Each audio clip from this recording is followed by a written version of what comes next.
Assalamu alaikum. Жеке сүйүүчүлөр. Бүгүн сатууда туугандар мына ушул жерде кашка тай бар туугандар.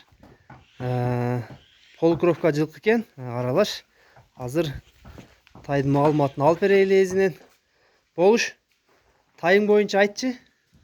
Тай пародазы, атазы данчак таза. Таза данчак ба таза? Кыргызы Карабаев, кыргыз жылкы. Ошондо данчак менен Кыргыз Карабаев жылкы. аралашмаңыз, ден соолуктары кандай? Буттары Ден соолугуна, буттарына гарантия, эч жерине шишиги жок, таза. бай сыйрылган, травмалган жерлер жокпу? Кандай еш жери жок.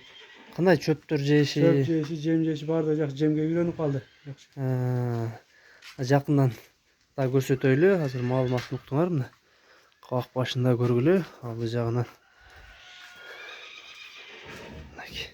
Башындагы бир жакындан көрсөттүк туугандар. Эми буттарын көрсөтөйлү.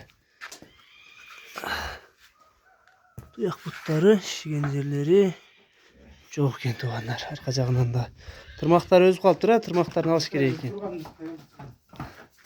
Сооруларын да бир көрсөтүп коеюн. Эти средний экен, арык эмес. Толук көрүнүшү. Бою канча бар болуш? Бою метрге 1.38 чыгат. 1.38 чыгат,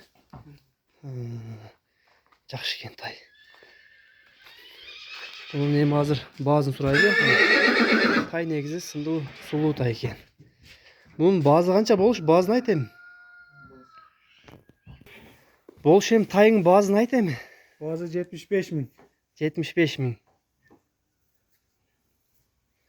Кеми барбы? Сүйлөшөбүз ал жагын.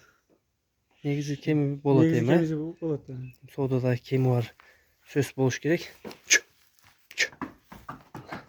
Сооруларын да көрсөңөр болот. Эшек соору эмес экен туугандар. Соорусу жайында.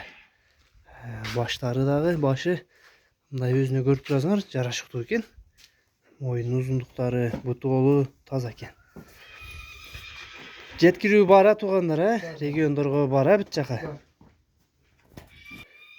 Туугандар мына уктуңар, маалыматын алдык, жашын, акчасын сурадык. Негизи жылкы жаныбар колго жоош эле экен. Кеңири карай берсе болот экен. Жаш бала деле, башкасы деле.